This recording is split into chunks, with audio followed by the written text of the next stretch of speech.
you know what? I just want to remind people, because it's a tough thing to cut people out your life. It's a tough decision for people to make, because the average person, that's of positive nature, they like positive things around them, positive energy. And it's difficult when you, as a positive or decent or caring person, has to be faced with the decision to cut somebody out your life. And I've had to do it many times, and I'm faced with the decision again. Even this stage of my life, there are people who I really should not have around me. Now, because I have a sense of guilt, I continue to keep them. I come up with excuses for them. What they gonna do. If they not here, what would they do? If I remove them, what happens to them? Well, that's because you're a caring person. But can I tell you how much that ain't your business? It's really, really not. It's not your business, nor should you make it yours. Because what will happen is, if you guilt yourself into holding on to this person, you will continue to possess that nagging, gnawing feeling that you have every time you're around them. Because they actually bring no real value to you. Oh, they bring you a lot of promises. Oh, they bring you a lot of, I got something big I'm working on. Oh, you hear that all the time. Oh, I sure appreciate you. Lord, I don't know where I'd be without you. You've been such a blessing to me. You're going to get it all kinds of ways. And that makes you feel even worse about the inevitable decision that you know you have to make. But let me help y'all understand something right here. People can be manipulative. People can be very, very manipulative. And when a person know they're getting over on you, they say the things because they know you're a decent person. So they say the things to you to keep in the forefront of your mind of how decent you are. God bless you. You've been a blessing to me. Lord, I don't know what I'd do without you. I thank God for people like you. Well, when do I get to thank God for you? When do you become such a blessing to me? When, at the point in this relationship, where every relationship should be give and take, when do I get to take something out? Because right now, all I'm doing is giving. I'm telling you, y'all, I know how you're feeling about cutting these people out your life, but you have got to. Because if there's a person in your life that's just on the receiving end of your friendship and give you nothing in return, they are on the receiving end of your paycheck and give you nothing in return, they are receiving end of all your goodness and favors and give you no goodness and favors, you no longer have an obligation to that person. You really don't. And I'll remind you of something that Bishop Jake said. Sometimes you have to let people go so they can be freed up to their own destiny. See, because they keep tying their destiny to yours. But see, God didn't give them your destiny. They got their own destiny. Unless you're with your wife and your children, them destinies ain't tied to yours. And once your children get a certain age, your destiny don't belong to them no more. They have to, as Marjorie says, their wings work. You got to let them get out there and get to flapping, so they can fly. You want to begin to get all the toxic people out of your life. Hello. Energy drainers, get them out of your life. See, ladies and gentlemen, it takes a lot of energy to reach your goal. It takes a lot of emotional, mental, and spiritual energy to reach your goal. And you can run faster with 100 who want to go than with one around your neck. So there are two kinds of relationships. Sid Simon talks about this. Nourishing relationships and toxic relationships. Nourishing relationships are the relationships that inspire you. They motivate you. They bring the best out of you. Toxic relationships are relationships with people that always criticize you, All they can do is find fault. All they can do is just exploit your weaknesses. All they can do is remind you of the mistakes that you've made in the past. These people are bad for your health. Toxic people can run your blood pressure up. One apple can spoil a whole barrel. One negative energy drainer can spoil your whole life. I know people whose lives have been ruined because somebody wasn't good for them. See, there's some people that aren't good for you. Hello? They aren't good for you. You've got to get them out of your life. See, a lot of people put up with a lot of foolishness because they don't want to die by themselves. Here's what I believe. I believe in a one-to-a-box theory. So, as you make your list of people who bring you nothing but bad news, they have to go. When you make your list of people who every time they call you, they just want something, they have to go. They have to go because they're slowing you down. They dead weight. They sitting on the wagon and they ain't pushing. They ain't getting out the wagon to remove no rocks and debris out the way. They ain't trying to fill a pothole for you. They don't even repair wagon wheels. They just own your wagon, sitting there, legs up, and just chilling. You out on rope just pulling.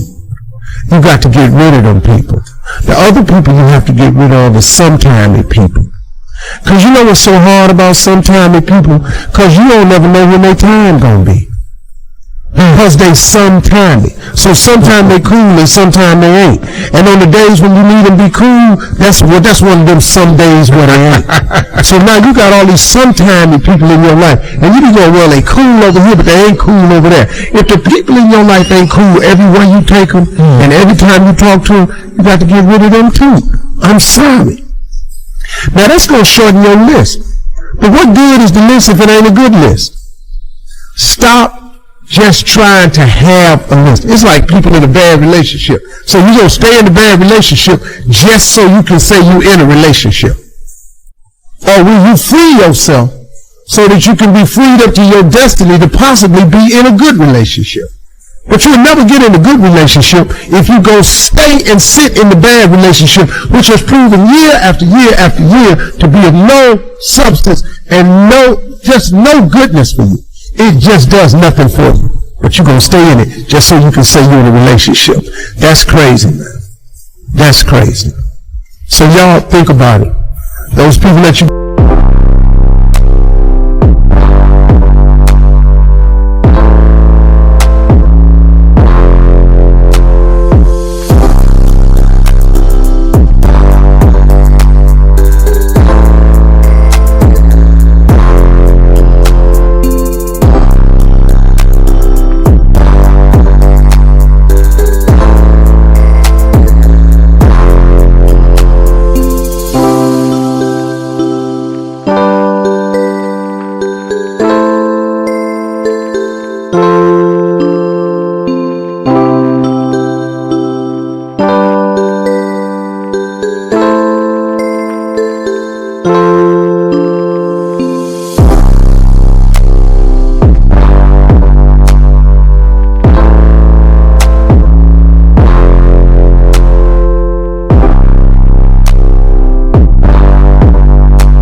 got to cut loose, it's a tough decision, but you have to do it. Ask this question of yourself. Make a list of who you communicate with most and ask yourself the question, what kind of person am I becoming because of this relationship?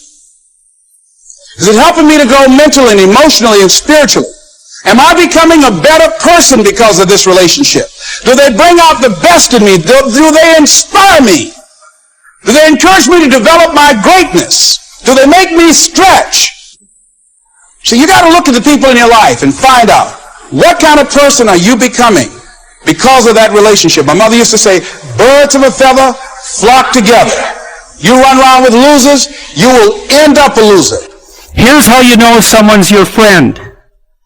A, you can tell them bad news, and they'll listen. They won't tell you why, you're stupid and why that bad thing happened to you and how something worse happened to them once and, derail the whole conversation. You can actually tell them bad news and they'll listen. So that's a good thing. And then, this is a weirder thing, you can tell them good news and they'll help you celebrate.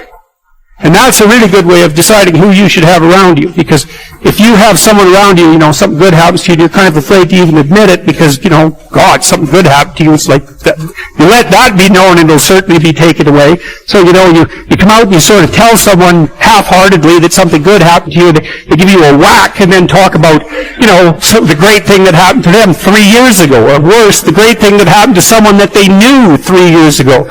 It's like, go away from that person. They're not helpful to you. And they're not helpful to themselves either. And so you want to surround yourself. You got to think about this. You got to surround yourself with people who want the best for the best part of you. You can hang around with weasels and losers that are trying to pull you down to justify the fact that they're spiraling downhill as well. And the upside of that is you don't have to have any responsibility and you can all whine about how wretched life is, so that's pretty attractive. But I would say it's also a bad medium to long-term plan. And so it's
acceptable and desirable to try to surround yourself with people who are facilitating your development.